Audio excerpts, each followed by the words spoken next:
Everyone, welcome to खुशी की दुनिया। तो चलिए जानते हैं आज के बुक के बारे में। You can heal your life, जिस लिखा है लुइस है ने। हम सब कभी ना कभी इस दौर से गुजरे हैं जब लाइफ में बहुत डाउन सा फील होता है, जब हमें कुछ भी मोटिवेट नहीं करता, हमारा एंथुसियाज्म या कुछ भी कह लीजिए वो ख़त्म होने लगता है। तो ऐसे टाइम में लगता है कि काश कोई हमारी हेल्प कर सकते। लेकिन सोचिए क्या होता है, कभी कभी ऐसे हालात का सामना हमें अकेले ही करना पड़ता है, कोई भी हमारे काम नहीं आता है। फिर एक ही चीज़ रहता है कि हम अपनी हेल्प खुद करें। लेकिन इससे पहले कि हम भी कभी इस सिचुएशन से गुजरे, हमको सेल्फ हेल्प फिलोसॉफी और होलिस्टिक हेल्प के बेसिक स्टर्न सीखने होंगे। इसका सबसे बढ़िया तरीका है कि आप इस किताब को पढ़ें जिसका नाम है you can heal your life. वैसे तो ये किताब 1984 में लिखी गई थी, लेकिन आज भी उतनी ही फ्रेश और इनोवेटिव है जितनी कि 35 साल पहले छपी थी। तो लुइस है ने सेल्फ हेल्प किताबों की एक रेंज निकाली। मैनुअल्स और मैन्युस्क्रिप्ट में एक ऐसा ट्रेंड चला है कि आज भी कई राइटर्स इस ट्रेंड को फॉलो करते हैं।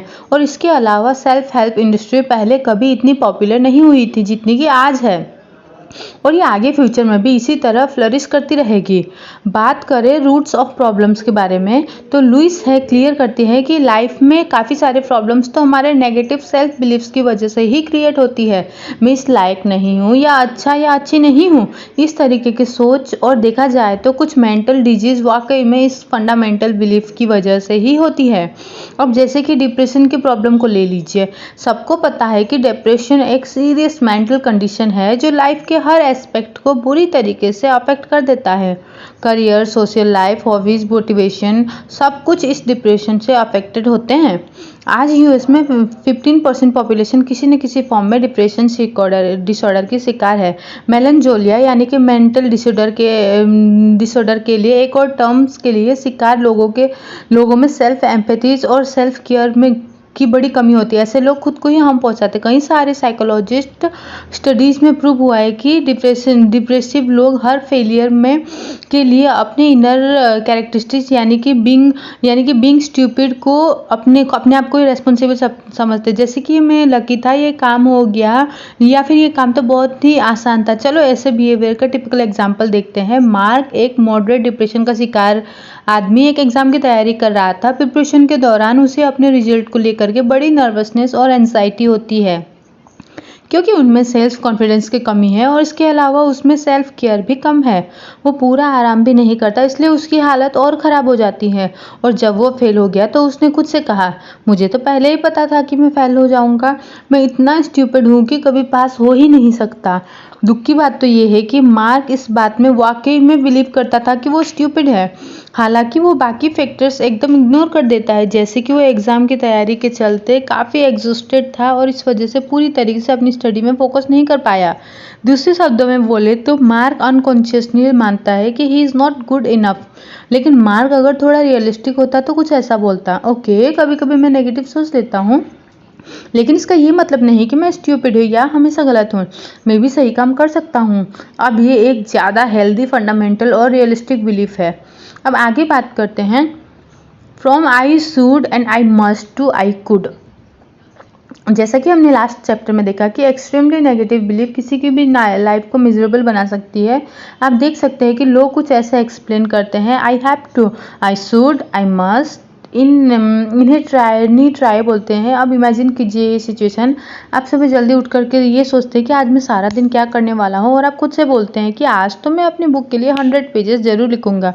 अब ज़रा सोचिए आप क्या बोल रहे हैं, क्योंकि ये तो ऑलमोस्ट इम्पॉसिबल है कि कोई एक दिन में इतने पेजेस लिख सके। तो आप लिखना स्टार्ट करते हो और जैसे जैसे टाइम निकलता है आपको रियलाइज होता है कि आप अपना गोल पूरा नहीं कर पाए, और शाम होते होते आप कंप्लीटली मिजरेबल फील करने लगते हैं, क्योंकि आपने इतना स्ट्रिक्ट गोल सेट किया था कि आप उसे पूरा ही नहीं कर पाए। तो नेक्स्ट चीज़ आप क्या करेंगे, आप खुद को ही क्रिटिसाइज़ करने लगेंगे कि मुझसे कुछ नहीं हो सकता, मैं इस काबिल ही नहीं हूँ कि अपने गोल्स अचीव कर सकूँ। इस टाइप की बातें आपके दिमाग में आने लगेगी। लेकिन क्या होता अगर आपने स्टार्टिंग में ही कोई रियलिस्टिक गोल सेट किया होता। चलो माना कि आप सुबह उठे और आपने बोला आज मैं उतना करूँगा जितना हो पाएगा, ना ज़्यादा ना कम, ना कम। और इस तरह के गोल से आप अपना टेंशन फ्री होकर के काम कर पाएंगे। जितना हुआ तो हुआ, नहीं हुआ तो ना सही। सबसे इम्पोर्टेंट बात कि आपको बेकार में खुद को क्रिटिसाइज नहीं करना होगा। आगे जानते हैं, beliefs are only a construction not reality. जी हाँ, ह्यूमन बींग्स को अपने आसपास के माहौल का सब अच्छे से पता होता है, लेकिन ये अंडरस्टैंडिंग परफेक्ट नहीं है। ये परफेक्ट से कहीं ज़्यादा दूर है, खास करके जब रोज़मर्रा की बात होती हो, जैसे सोशल रिलेशनशिप और सेल्फ परसेप्शन। इसलिए हमें हमेशा केयरफुल रहना चाहिए कि हम अपने रिप्रेजेंटेशन ऑफ द वर्ल्ड को ग्रांटेड ना ले। दुनिया में हर चीज़ बदलती है, यहाँ तक कि मोस्ट पॉजिटिव बिलीव्स भी, चाहे आप माने या ना माने। जैसे डिप्रेसिव लोग रॉन्ग है कि वे खुद को बुरा और स्टूपिड समझते हैं, वैसे ही वे लोग भी रॉन्ग है जो मैनी डिसऑर्डर के शिकार हैं, क्योंकि उन्हें ओवर सेल्फ कॉन्फिडेंस की प्रॉब्लम होती है। एक ही सिक्के के ये साइड्स है, स्पेशली इस कंटेम्प्रेरी वर्ल्ड में हमें खुद को लेकर के बहुत ज़्यादा केयरफुल रहने की ज़रूरत है। इंस्टाग्राम, फेसबुक और बाकी सोशल नेटवर्क्स हमें इस ट्रैप में फंसाने की पूरी कोशिश करते हैं, और हम और ज़्यादा सेल्फ ऑब्जर्व होते जाते हैं। हम दूसरों से ज़्यादा अपने बारे में और अपने फॉलोअर्स और लाइफ के बारे में सोचने लगते हैं। और प्रॉब्लम वाली बात है कि हम खुद पर ही घमंड करने लगते हैं कि हमारा एक स्ट्रॉन्ग इंस्टाग्राम अकाउंट है, हमारे इतने हज़ार या लाखों फॉलोअर्स हैं। लेकिन हमें ये नहीं भूलना चाहिए कि इस टाइप का सेल्फ कॉन्फिडेंट फ्रेजाइल होता है, कभी भी टूट सकता है। क्योंकि रियल सेल्फ कॉन्फिडेंस तो तब आता है जब हम खुद की मिस्टेक्स और कमियों को समझते हैं। हमें रियलाइज़ होता है कि कोई भी परफेक्ट नहीं होता है, हम नॉर्मल ह्यूमन बींग्स हैं और कोई सुपरमैन नहीं। विश्वास, सेल्फ कॉन्सेप्ट और रिप्रेजेंटेशन अचानक से नहीं आ जाते, उन्हें यंग एज से ही खुद के अंदर कंस्ट्रक्ट करना पड़ता है, ताकि हम बड़े होकर के उसे अपनी लाइफ में अप्लाई कर सकें। साइकोलॉजिस्ट इस बात को मानते हैं कि यंग एज से ही बच्चों में स्ट्रॉन्ग बिलीव्स डेवलप होने लगते हैं खुद के प्रति और अपने आसपास के माहौल के प्रति। जो उनके आइडियाज़ बनते हैं वो एसेंशियल है। अर्ली चाइल्डहुड में dysfunctional believes, personality disorder जैसे कई सारे मेंटल प्रॉब्लम्स बाद में डेवलप होने लगती है। और इसका एक एग्जाम्पल है, सारा जब 15 साल की थी तभी से उसने बॉर्डर लाइन पर्सनैलिटी डिसऑर्डर के सिम्टम्स नजर आने लगे थे। अभी जाहिर सी बात है कि उसकी ये प्रॉब्लम काफ़ी यंग एज में ही स्टार्ट हो गई थी। इसके कुछ रीजंस थे। पहला तो ये कि सारा की माँ उसकी बिल्कुल भी देखभाल नहीं कर पाई। उसे जब भी कंसोलेशन या एक सेफ वार्म एनवायरनमेंट की ज़रूरत थी, तब उसकी माँ ने कभी भी उसे सपोर्ट नहीं किया। कभी तो उसकी माँ इतनी कोल्ड और डिस्टेंस हो जाती थी कि सारा को डाउट होता था कि वो उसकी सकी माँ है भी या नहीं। इसके अलावा उसके पापा के एब्सेंस से सिचुएशन और भी ज़्यादा खराब होती गई। वो शायद ही कभी सारा से मिलते, और कभी मिलते भी तो उतनी केयर नहीं करते। हालांकि वो एक अच्छे एक्टर थे, लेकिन वो अच्छे पिता बिल्कुल भी नहीं थे। तो अपनी पूरी लाइफ सारा को रिजेक्शन ही मिली, यहाँ तक कि अपने पेरेंट्स से भी। अब एक छोटे बच्चे के लिए इसका क्या मतलब हो सकता है? यही ना कि मैं अच्छी नहीं हूँ इसलिए मुझे कोई प्यार नहीं करता। और ऐसा बच्चा जब बड़ा होगा तो हैरानी की बात नहीं है अगर उसमें प्रॉब्लमेटिक बिहेवियर दिखने लगे, जैसे कि delinquency, drug abuse, irresponsible sexual behaviour वगैरह वगैरह वगैरह। और यही सब सरा के साथ भी हुआ। कहने की ज़रूरत नहीं है कि ड्रग्स और बाकी चीज़ों से उसकी प्रॉब्लम्स हद से ज़्यादा बढ़ गई। सरा जैसे लोगों को सबसे पहले अपनी प्रॉब्लम का रूट ढूंढना चाहिए। उन्हें ये रियलाइज़ करना चाहिए कि जो बिलीव्स उनके अर्ली चाइल्डहुड में डेवलप्ड हुए, उनकी वजह से ही आज उनकी यह हालत हुई है। अपने रेकलेस बिहेवियर के लिए खुद को इल्ज़ाम नहीं देना चाहिए। और अब मोस्ट इम्पॉर्टेंट पार्ट, सरा को चाहिए कि वो अपने पेरेंट्स को माफ़ कर दे। क्यों? क्योंकि शायद उनके साथ भी बचपन में कुछ ऐसा ही गुजरा हो, जहाँ उन्हें भी कोल्ड हार्मफुल एनवायरनमेंट मिला हो। तो लुइस है इसे एक्सप्लेन करते हैं, अगर आप अपने पेरेंट्स को समझना चाहते हो तो उनकी चाइल्डहुड की बातें सुनें। और अगर आप कंपैशन के साथ सुनेंगे तो आपको पता चलेगा कि उनके बिहेवियर में रिजेक्ट पैटर्न या उनके फियर्स कहाँ से आते हैं। आपके पेरेंट्स जो कुछ भी आपके साथ कर रहे हैं, हो सकता है कि उनके साथ भी बचपन में कुछ ऐसा ही हुआ हो। और आगे अब बात करते हैं चेंज की। तो लुइस है आपको चेंज और ट्रांसफॉर्मेशन को लेकर के कुछ रेलेवेंट सजेशन देते हैं। जैसे कि वो एडवाइस देते हैं कि चेंज को हमको एक मेंटल हाउस क्लीनिंग की तरह लेना चाहिए। चेंजिंग का मतलब है कि आप कुछ रूम्स को क्लीन करते, कुछ ऐसे ही छोड़ देते और कुछ तो बिल्कुल नए ढंग से कंस्ट्रक्ट करते हैं। अपनी पूरी लाइफ को किसी बड़े हाउस की तरह समझे जिसमें कई सारे कमरे हैं। एक रूम गिटार प्लेइंग और दूसरा ककैया रूम और एक आपका फैमिली रूम। तो कुछ और लेस इम्पोर्टेंट रूम है, जैसे कि बेसमेंट, जहां आपके ओल्ड फ्रेंड्स हैं। ये ओल्ड फ्रेंड्स आपकी लाइफ में कभी होते हैं कभी नहीं, लेकिन ये आपके लाइफ का एसेंशियल पार्ट नहीं है। तो इस तरीके से जब आप अपनी लाइफ को इमेजिन करते हैं तो आपके लिए अपनी प्रायोरिटीज सेट करना आसान हो जाता है। जैसे हमारे एग्जाम्पल में हमने ओल्ड फ्रेंड को बेसमेंट में रखा, जिसका मतलब ये है कि आपकी लाइफ में उनकी सिग्निफिकेंट इंपॉर्टेंस भी नहीं है कि आप सिर्फ उनके बारे में सोचें। दूसरे केस में कुछ ऐसे रूम होंगे जिन्हें आप कंप्लीटली डिस्ट्रॉय करना चाहेंगे। जैसे कि मान लो आपको आपका प्रोफेशन चेंज करना है, तो इसके लिए आप अपने मेंटल हाउस को कंप्लीटली रिस्ट्रक्चर करना चाहेंगे, राइट। तो आगे बात करते हैं let go of the past, forgive.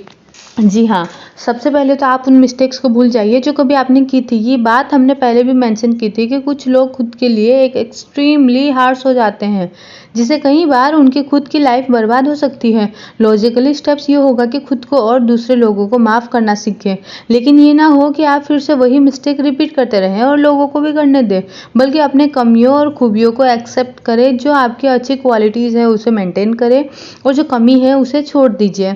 Amy white house के बारे में हम तो सब तो जानते हैं। वो एक ग्रेट सिंगर थे जो म्यूजिक की दुनिया में एक नई हवा लेकर के आए थे। उसके पास पैसा था, वो खूबसूरत और फेमस थी, लेकिन फिर वह धीरे धीरे एडिक्शन की तरफ बढ़ती चली गई। उसके साथ हुआ ये कि उसे बुरी लत लग गई थी। बेशक उसे पता था कि एडिक्शन एक बुरी चीज़ है, लेकिन वो इसके आगे कमज़ोर पड़ गई थी। उसने अपनी पास्ट मिस्टेक्स के लिए हमेशा खुद को ही ब्लेम किया। वो जितना उन गलतियों के बारे में सोचती थी और भी मिजरेबल और भी बुरा फील करती थी। हम सबको पता है कि ड्रग्स एडिक्शन अपनी प्रॉब्लम से बचने के लिए क्या क्या करते हैं। वे और ज़्यादा ड्रग्स लेने लगते हैं, लेकिन एमी का केस एक्सट्रीम था। हर कोई उस खुद को नशे में इस तरह के नहीं डूबा था। अगर हम अपने पास्ट को एक्सेप्ट नहीं करेंगे तो कभी भी खुद को माफ़ नहीं कर पाएंगे।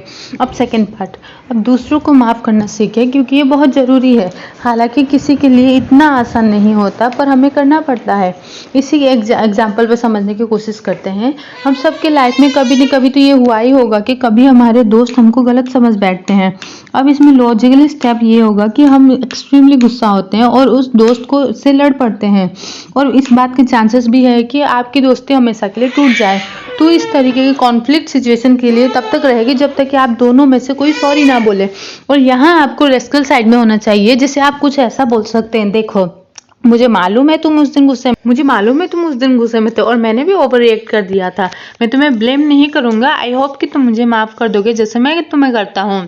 आप लास्ट पैराग्राफ को देख सकते हैं कि माफ़ी मांगना उतना ही ज़रूरी है जितना कि दूसरों को माफ़ करना। लोगों को शो कराना ज़रूरी है कि आप अपनी मिस्टेक को एक्सेप्ट कर सकते हैं और उन्हें सुधार सकते हैं। अब आगे बात करते हैं होलिस्टिक फिलोसफी की। लुइस है एक होलिस्टिक फिलोसफी के फॉलोअर है, और इस पॉइंट ऑफ व्यू से देखें तो हमारे होल बीइंग भी मैटर करती है। इसका सिर्फ एक पार्ट नहीं है। हम खुद की डिसरेस्पेक्ट करके ये नहीं बोल सकते कि बस मुझे ये और चेंज करना है, बाकी सब ठीक है, क्योंकि ऐसे काम नहीं चलेगा। अगर एक चीज़ चेंज करनी है तो बाकी चीज़ें भी इस प्रोसेस में अडॉप्ट की जाएगी। पहले ये कॉन्सेप्ट थोड़ा कंफ्यूजन लगेगा, इसीलिए इसे एग्जांपल में समझते हैं। मान लीजिए कि आपको एक बिल्डिंग मॉडिफिकेशन चाहिए, जैसे कि एक और फ्लोर ऐड करना है, तो आप ऐसा नहीं कर सकते कि ऊपर से ही बस एक फ्लोर ऐड करना होगा और बाकी पहले जैसा। आपको पहले बिल्डिंग के फाउंडेशन कितनी स्ट्रांग है ये चेक करना होगा, ताकि एक और फ्लोर का वेट सपोर्ट कर सके।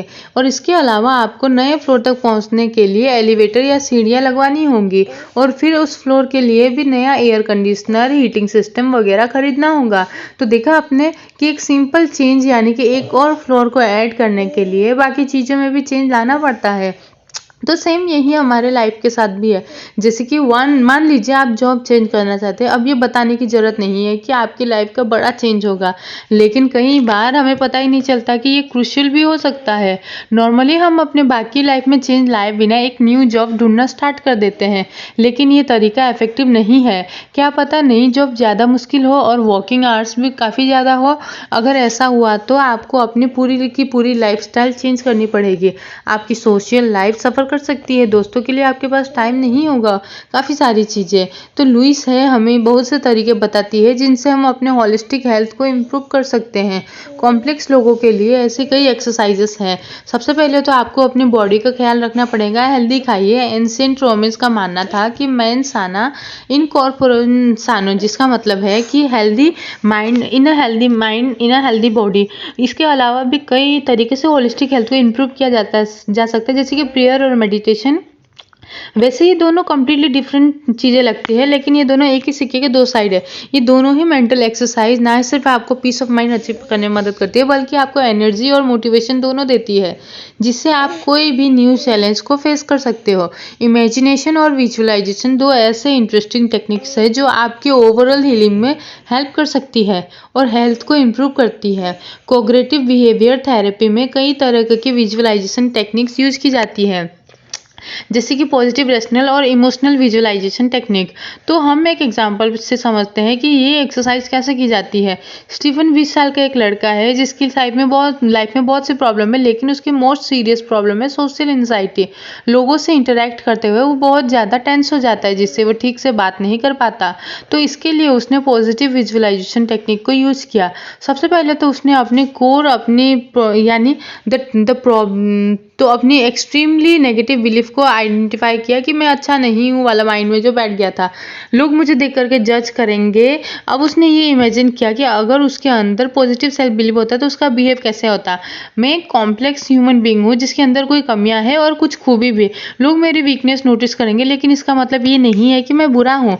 तो स्टीफन ने रियलाइज किया कि उसके लिए इस टाइप का सेल्फ कॉन्सेप्ट ज़्यादा बेहतर रहेगा।